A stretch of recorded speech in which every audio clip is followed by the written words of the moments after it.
নমস্কার বন্ধুরা, নলেজ কাল্টিভেটারে স্বাগত। আমি সুদীপ ঘোষ শুরু করছি ক্লাস, যেখানে পড়ার সাথে হাসি ফ্রি। আজকে একটা গুরুত্বপূর্ণ পরীক্ষার বিষয় নিয়ে আলোচনা করব। আমরা জানি যে রিসেন্টলি WBPSCর ক্লার্কশিপের প্রিলিমস পরীক্ষা শেষ হয়েছে, আর প্রিলিমসে যারা ভালো স্কোর করেছে তারা কিন্তু এখন মেন্সের প্রিপারেশনের জন্য রেডি হচ্ছে। তো আজকের আমাদের এই ভিডিওটি WBPSCর ক্লার্কশিপের মেন্স পরীক্ষার উপরে। তো আজকের আমাদের ভিডিওর টপিক হচ্ছে PSC clerkship men's syllabus and strategy, অর্থাৎ পিএসসি ক্লার্কশিপের মেন্স পরীক্ষার সিলেবাস ও স্ট্র্যাটেজি। এই ভিডিওতে আলোচনা করব এই পিএসসি ক্লার্কশিপের প্রিলিমসের পরীক্ষা নিয়ে, প্রিলিমসের কোশ্চেন পেপার কেমন হয়েছে আর কত কাট আপ যেতে পারে প্রিলিমসের। তার সাথে মেন্স পরীক্ষার প্যাটার্ন আলোচনা করব, মেন্স পরীক্ষার সিলেবাস আর যে নাম্বার ডিভিশন, মার্কস ডিভিশন তা আলোচনা করব। তার সাথে এই যে প্রিপারেশনের জন্য কোন কোন টিপসগুলো অবশ্যই অবলম্বন করতে হবে তা আলোচনা করব। আর সব শেষে এই যে মেন্সের যে ডেসক্রিপটিভ পেপার তার প্রিপারেশনের যে স্ট্র্যাটেজি, কোন স্ট্র্যাটেজি অবলম্বন করলে সহজেই আমরা এই মেন্স পরীক্ষায় ভালো স্কোর করতে পারবো এবং পিএসসি ক্লার্কশিপ পরীক্ষা ক্র্যাক করতে পারবো এবং চাকরি পাবো, তাও কিন্তু আলোচনা করব। তো পরীক্ষা সম্পর্কিত ও কারেন্ট অ্যাফেয়ার্স সম্পর্কিত এই রকম ভিডিওর জন্য চ্যানেলটি সাবস্ক্রাইব করে অবশ্যই পাশে থাকবেন। এখন ভিডিও। WBPSC অর্থাৎ পশ্চিমবঙ্গের পাবলিক সার্ভিস কমিশনের ক্লার্কশিপের পরীক্ষা 2023, তার কিন্তু যে প্রিলিমিনারি পরীক্ষা তা কিন্তু কিছুদিন আগেই অনুষ্ঠিত হয়েছে, গত শনিবার আর রবিবার। অনেকেই এই কোশ্চেন পেপার নিয়ে কিন্তু একটা তর্ক বিতর্ক চলছে। অনেকেই বলছে এবারে পিএসসি ক্লার্কশিপের পরীক্ষার প্রশ্নপত্র কিন্তু খুবই জটিল হয়েছে, ম্যাথ খুব লেন্দি এবং ক্যালকুলেটিভ, অনেকেই ম্যাথ করতে পারেনি, ইংলিশে খুব কনসেপচুয়াল কোশ্চেন এসছে, আর সব থেকে জটিল হয়েছে জিকে কারেন্ট অ্যাফেয়ার্সের টপিকগুলো। প্রিলিমিনারি পরীক্ষা নিয়ে অনেকেই কিন্তু খুশি নয়, অনেকে কিন্তু ভালো স্কোর অ্যাটেম্প্ট করতে পারেনি বলে বলছে। এই 4টে শিফটের সব শিফটই কম বেশি জটিল হয়েছে। অনেকে বলছে যে 4th শিফটটা সব থেকে জটিল হয়েছে। তবুও যে শিফটে পরীক্ষা দিয়েছে তার কাছে সেই শিফটটাই জটিল লেগেছে, এটাই স্বাভাবিক। এখন এই পিএসসি ক্লার্কশিপের প্রিলিমসের কত কাট আপ হওয়া উচিত, বা কত আমি স্কোর থাকলে বা কত স্কোর হলে আমি মেন্সের জন্য প্রিপারেশন শুরু করব। এখন পিএসসি ক্লার্কশিপের যে প্রিলিমসের কাট আপ কত হবে তা কিন্তু বলা সম্ভব নয়, কারণ এই যে কাট আপ অনেকগুলো বিষয়ের উপরে কিন্তু নির্ভর করে, যে সিট কত আছে, কতজনকে মেন্সের জন্য ডাকা হচ্ছে, তার থেকে যে কম্পিটিশন কতটা হাই, সেখানে অ্যাটেন্ডেন্স কেমন আছে, আর কোশ্চেনের কোয়ালিটির উপরে। তো এটা বলা কোনো দিনই সম্ভব নয়। তবুও যাদের স্কোর মনে হচ্ছে যে 60-র এদিক ওদিকে আছে, 60 থেকে ±5, অর্থাৎ 55 থেকে 65 বা 55 থেকে 60, তারা কিন্তু অবশ্যই ক্লার্কশিপের মেন্সের পরীক্ষার জন্য প্রিপারেশন শুরু করে দাও। তোমার যদি প্রিলিমসের কাট আপ ক্লিয়ার হয় তাহলে তোমার ভালোই হবে, আর তুমি যদি প্র্যাকটিস করেই রাখো সেটা কিন্তু তোমার কখনোই লস হবে না, কারণ সামনেই কিন্তু যে মিসেলেনিয়াসেরও মেন্স পরীক্ষা হবে। অনেকেরই কিন্তু মিসেলেনিয়াসের পরীক্ষা ভালো হয়েছে প্রিলিমসে। আর কেন এখন থেকে প্রিপারেশন শুরু করতে বলছি, কারণ যখন ক্লার্কশিপের প্রিলিমসের রেজাল্ট বেরোবে তারপরে কিন্তু আমরা অনেকটা বেশি সময় পাবো না, রেজাল্টের 1 থেকে 2 মাসের মধ্যেই কিন্তু মেন্স পরীক্ষা হবে। তাই আগের থেকে না শুরু করলে তুমি কিন্তু খুব সমস্যায় পড়বে। এখন আমরা দেখে নেব ক্লার্কশিপের মেন্স পরীক্ষার এক্সাম প্যাটার্ন। মনে রাখতে হবে ক্লার্কশিপের প্রিলিমস পরীক্ষা হয়েছে MCQ প্যাটার্নে, কিন্তু মেন্স পরীক্ষা হবে ডেসক্রিপটিভ প্যাটার্নে, কোনো কিন্তু MCQ থাকবে না। এখানে মেনলি দুটো পেপার তোমাকে পরীক্ষা দিতে হবে, একটা হচ্ছে ইংলিশ আর একটা হচ্ছে বাংলা। বাংলা বা অন্য যে সমস্ত মাতৃভাষা আছে, সে নেপালি, সাঁওতালি। এখন এই যে ইংরেজি আর বাংলা আমরা ধরে নিলাম, সেখানে কিন্তু দুটি পেপার 50-50 100 নম্বরের পরীক্ষা হবে, একই দিনে পরীক্ষা হবে, একটা শিফটেই পরীক্ষা হবে। এবং মেন্সের এক্সাম সেন্টার কিন্তু কলকাতা বা কলকাতা সারাউন্ডিংসে পড়বে। মেনলি এই যে 1 ঘন্টা পরীক্ষা, মেনলি এই যে 100 নম্বরের পরীক্ষা 50-50, এর জন্য কিন্তু সময় 30 মিনিট করে, ইংরেজির জন্য 30, বাংলার জন্য 30, অর্থাৎ 60 মিনিট বা 1 ঘন্টা। এবং এর জন্য কিন্তু দুটো আলাদা আলাদা কোশ্চেন পেপার ও অ্যান্সার শিট হবে। প্রথমেই ইংরেজি পরীক্ষা হবে, প্রথমে তোমাকে ইংরেজির কোশ্চেন পেপার দিবে, অ্যান্সার শিট দিবে। আবার যখন তোমার আধ ঘন্টা শেষ হতে চলেছে, তুমি কিন্তু বাইরে বেরোতে পারবে না, তুমি তোমার সিটেই বসে থাকবে। ঠিক 25 মিনিটের মাথায় তোমার বাংলার কোশ্চেন পেপার আর অ্যান্সার শিট দেওয়া হবে। তোমাকে কিন্তু 1 ঘন্টা টানা পরীক্ষা দিতে হবে কোনো গ্যাপ থাকবে না এবং দুটো আলাদা পেপার হবে। এখন এই যে মেন্স পরীক্ষা হবে তার সিলেবাস কি আর তার মার্কস ডিভিশনটা আমরা দেখে নেব।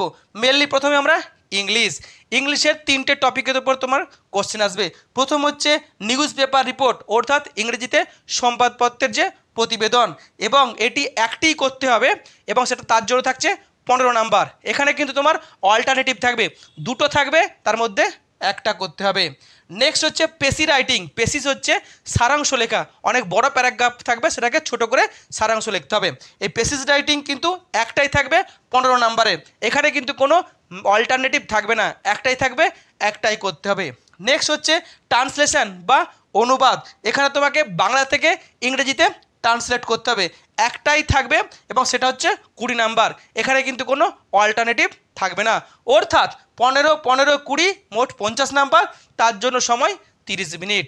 এরপর হচ্ছে দ্বিতীয় পেপার, ধরে নিলাম তোমার মাতৃভাষা বাংলা, তো বাংলাতে প্রথমে থাকবে সেই একই নিউজ পেপার রিপোর্ট, অর্থাৎ বাংলায় প্রতিবেদন, সংবাদপত্রের প্রতিবেদন, যেখানে একটা করতে হবে 15 নাম্বারে, আর এখানেও কিন্তু অল্টারনেটিভ থাকবে, দুটো দেওয়া থাকবে, তোমাকে একটা করতে হবে। নেক্সট হচ্ছে পেসিস বা সেই বাংলায় সারাংশ লেখা। আমরা একটা সময় করেছি না যে ভাব সম্প্রসারণ আর ভাবার্থ, এটা হচ্ছে ভাবার্থ বা সারাংশ লেখা, একটা করতে হবে 15 নাম্বারের। এখানেও কিন্তু কোনো অল্টারনেটিভ থাকবে না, একটাই দেওয়া থাকবে, একটাই করতে হবে। নেক্সট হচ্ছে ট্রান্সলেশন, ইংরেজি থেকে বাংলা, অর্থাৎ অনুবাদ। এই অনুবাদও একটাই দেওয়া থাকবে, একটাই করতে হবে 20 নাম্বারের। অর্থাৎ সেম একইভাবে 15, 15, 30 আর 20তে 50, 30 মিনিট, অর্থাৎ 50, 50, 100, 30, 30, 60 মিনিট বা 1 ঘন্টায় 100 নম্বরের এই ডেসক্রিপটিভ পেপারটি তোমাকে লিখতে হবে, দুটো আলাদা আলাদা পেপারে। এখন এবারের যে পিএসসি ক্লার্কশিপের যে প্রিলিমসের প্রশ্ন হয়েছে, সেখান থেকে আমরা অনেকেই দেখতে পাচ্ছি যে কোশ্চেনটা জটিল হয়েছে, তাই অনেকে কিন্তু হাই ফাই স্কোর করতে পারবে না। অনেকেই কিন্তু আগেরবার ক্লার্কশিপের প্রিলিমসে 80-র ওপরে স্কোর করেছিল, তাই তারা কিন্তু মেন্সে কম স্কোর করলেও তারা কিন্তু চাকরি পেয়েছে, কারণ পিএসসি ক্লার্কশিপের যে ফাইনাল মেরিট লিস্ট বা রেজাল্ট তৈরি হবে, সেটা কিন্তু প্রিলিমসের 100 নাম্বার আর মেন্সের 100 নাম্বার, 200 নাম্বারের উপরে কিন্তু এই রেজাল্টে তোমার চাকরি হবে বা মেরিট লিস্ট তৈরি হবে। অর্থাৎ তোমার কাছে প্রিলিমসটাও যেমন ইম্পর্টেন্ট, আবার মেন্সটাও ইম্পর্টেন্ট। কিন্তু এবার একটা অন্য বিষয় আছে, এবারে কিন্তু প্রিলিমসের কোশ্চেন অনেক জটিল হয়েছে, তাই এই যে আগের বারে কেউ পেয়েছিল 64, সে পাস করেছিল, আবার কেউ পেয়ে গেছিলো 84, অর্থাৎ প্রায় 20 নাম্বারের পার্থক্য। এবারে কিন্তু প্রিলিমসের নাম্বারে ছেলেপুলেদের নাম্বারে যে পার্থক্যটা কিন্তু অনেকেই কম হবে, হিউজ পার্থক্য কিন্তু খুব কম জনের হবে। অর্থাৎ যদি কেউ 55 যদি কাট অফ হয়, দেখবে যে 55-র কাছাকাছি বেশি নাম্বার থাকবে, 55 থেকে 85 এই বড় পার্থক্যটা কম হবে। আর তার জন্য কিন্তু ইম্পর্টেন্ট হচ্ছে মেন্স পরীক্ষা। মেন্সটা কিন্তু ভাইটাল, যারা মেন্স পরীক্ষায় বেশি নাম্বার তুলতে পারবে তারা হয়তো দেখবে যে চাকরি পেয়ে যাচ্ছেও, কারণ দুটো পরীক্ষা মিলিয়ে কিন্তু তোমার দুটো পরীক্ষার নাম্বার মিলিয়ে কিন্তু তোমার রেজাল্ট তৈরি হবে। তাই মেন্সটাকে তোমাকে খুব ভালো করে পরীক্ষা দিতে হবে। এখন এই মেন্সের প্রিপারেশন নেওয়ার জন্য যদি আমি আজ থেকে শুরু করি, তাহলে কি কি টিপস অবলম্বন করব।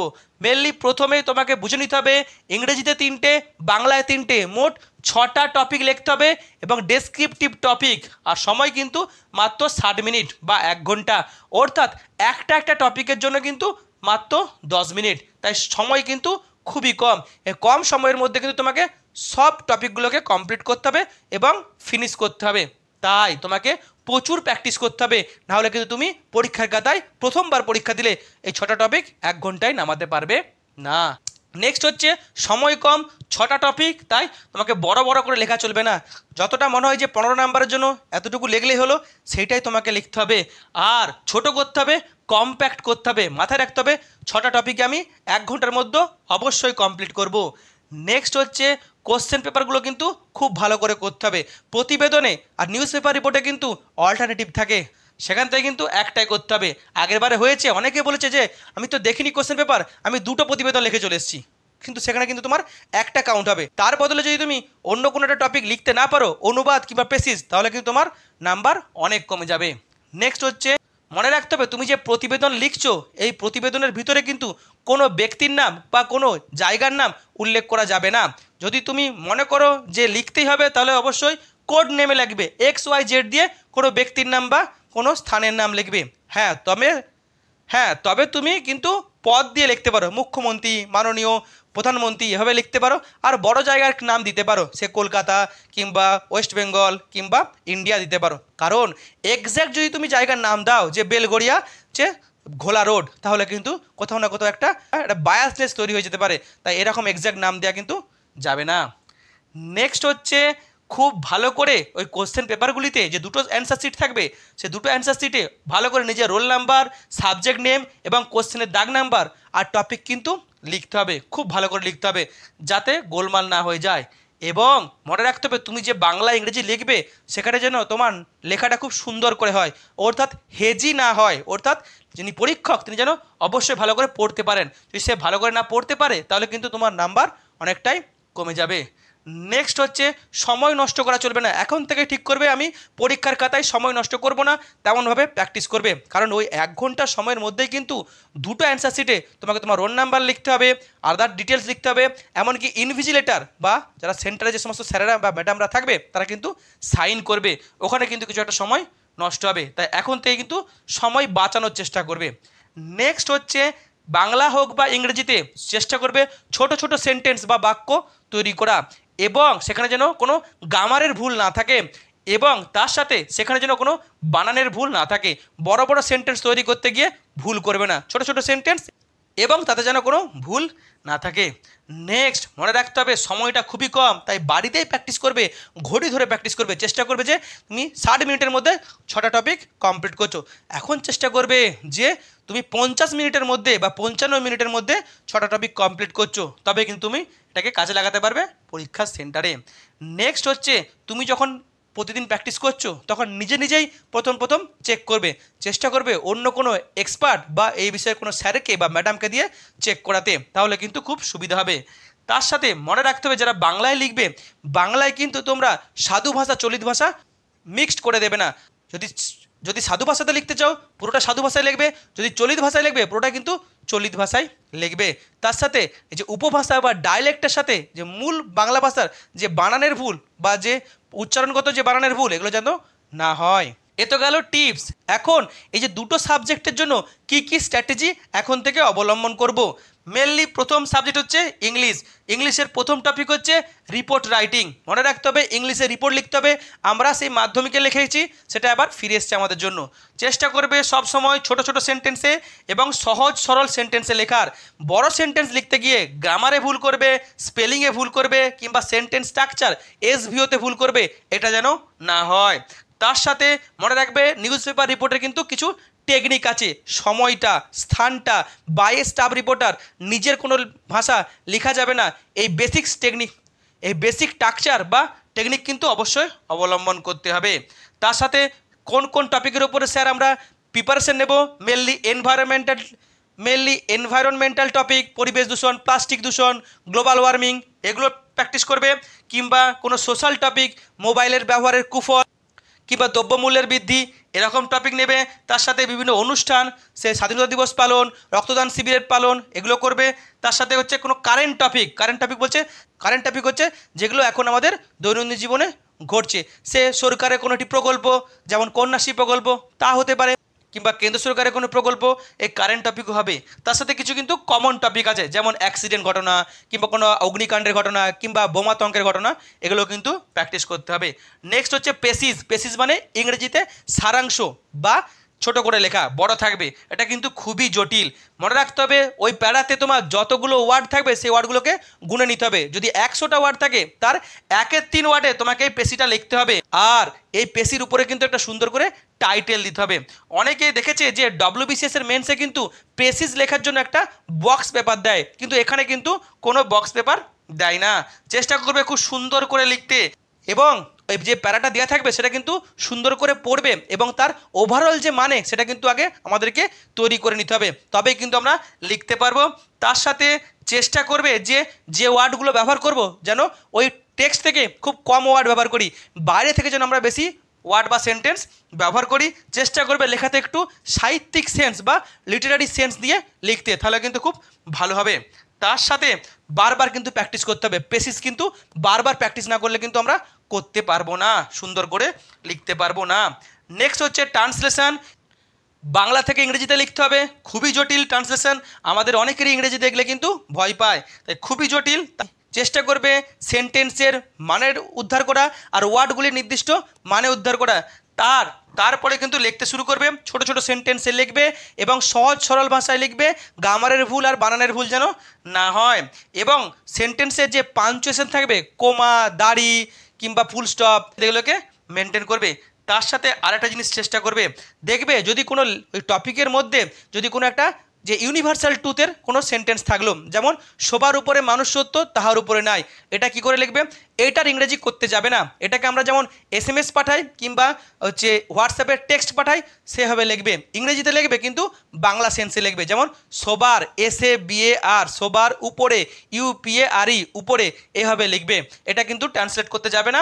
এবং ওখানে যে কোমা কোটেশন থাকবে সেই কোমা কোটেশনটা অবশ্যই মেনটেন করবে।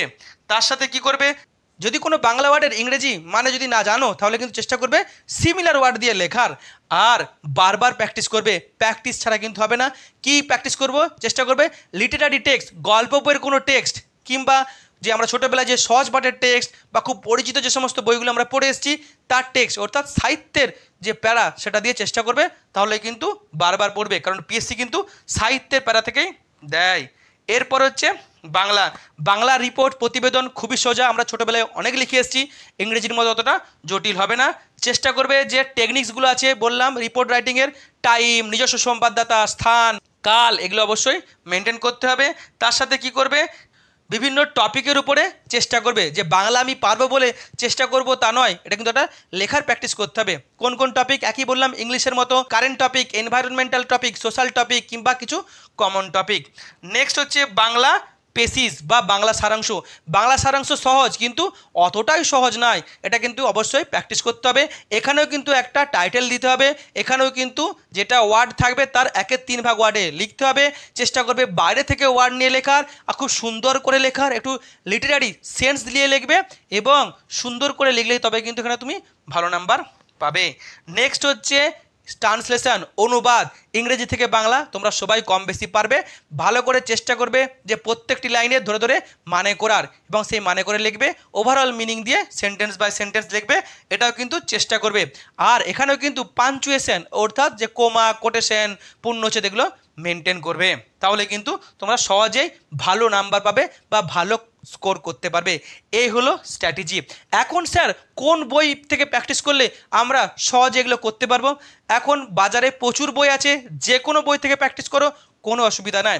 তবে বেশিরভাগ ছাত্রছাত্রীরা বলে তারা নাকি ওই যে লীলা রায়ের যে ক্র্যাক মিসলেনিয়াস বা ক্র্যাক WBCS মেন্স বা ক্র্যাক PSC ক্লার্কশিপ মেন্স, এগুলো কিন্তু থেকে প্র্যাকটিস করে। এখানে কিন্তু অনেকটাই ভালো আছে। সবথেকে ভালো হয় যে WBPSCর মেন্সের যে কোনো পরীক্ষা যা এতদিন হয়ে এসছে তার প্রিভিয়াস ইয়ারের কোশ্চেনগুলো তোমরা প্র্যাকটিস করো। সে WBCS মেন্সের বাংলা ইংরেজি ডেসক্রিপ্টটা করো কিংবা মিসলেনিয়াসের বাংলা ইংরেজি ডেসক্রিপ্ট করো, আর ক্লার্কশিপের প্রিভিয়াস ইয়ারের বাংলা ইংরেজি ডেসক্রিপটিভগুলো প্র্যাকটিস করো। অনেক সময় কিন্তু এখান থেকে আমাদের কমনও চলে আসে, তাই অবশ্যই তোমরা এগুলো করবে। এই হলো আজকের টোটাল ভিডিও। এখন এই PSC ক্লার্কশিপ মেন্সের ডেসক্রিপটিভ পেপার নিয়ে কোনো জিজ্ঞাসা থাকলে অবশ্যই কমেন্ট বক্সে জানাবে। ভিডিও শেষে ক্লার্কশিপের প্রিলিমস পরীক্ষায় তোমার কত স্কোর হতে পারে অবশ্যই জানাবে। ভিডিওটি এখানে শেষ হলো। ভিডিওটি যদি ভালো লাগে অবশ্যই লাইক, কমেন্ট, শেয়ার এবং চ্যানেলটি সাবস্ক্রাইব করতে ভুলবেন না। আবার দেখা হবে নতুন একটি ভিডিওতে, ততক্ষণ পড়তে থাকো, হাসতে থাকো।